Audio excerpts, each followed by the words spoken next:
Hey there, Brian Tarian from the Disability Digest with another tip for you folks that are disability applicants or thinking about applying for disability. Real life situation I want to share with you with a gentleman by the name of Fred. I'll leave his last name out so he's anonymous. And this tip that I'm going to share with you will allow Fred to pick up an extra $18,000 in Social Security disability benefits. And it was simply discovered by asking a few questions. So Fred, when asked if he was still working, and he said, yes, I'm still working. So then the next question is, well, if you want to apply for disability, you can do some work, and there's a threshold that you can apply, but if you exceed that, you can't. So how much are you making? So he was making below the allowed amount. All right, fine. That's good enough to apply for disability. So if Fred had gone forward and applied on his own, he could have simply said, well, you know, I'm still working below the allowed amount. And when did your disability start? He could have said like the time that he applied, which is a common mistake. Here's the point I want to make.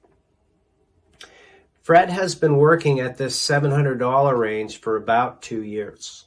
He had a full-time job, was making great money. His health didn't allow him to do it. He needed to cover some bare essentials. I'm sure many of you can relate to this.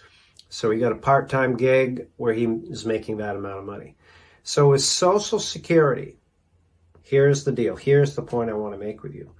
Is if you're working below the allowed amount, which I'll put the link in the description as to what it is because it changes every year, then you're not working, and your real date of disability could arguably be the day after you stopped working full-time and making full-time money. So for Fred, it was about 2 years ago.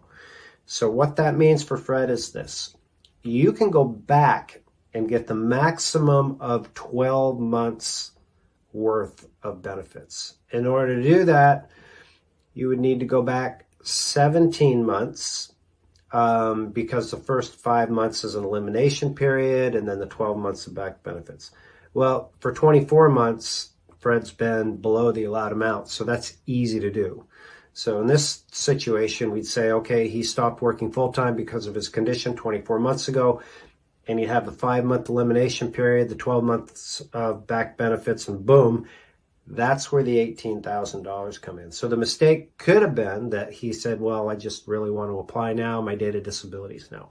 So really think about it. A lot of people go through decompensation as a term that Social Security uses, where they start earning less and less just to survive. But if you're below that allowed amount, that could really go back. You could go back and pick up some extra money. I hope you find this tip helpful in helping you maximize your disability benefits. For more approval tips here at the Disability Digest, look around the video. We encourage you to watch all of our videos. That's a great way to learn more. But the very best way we can help you is if you join us as a member. There's no charge, but your profile allows us to give you a customized approach. Speeds up the education, gets you the right information and resources so you can get from here to there faster. Hope you find this helpful. Make it a great day.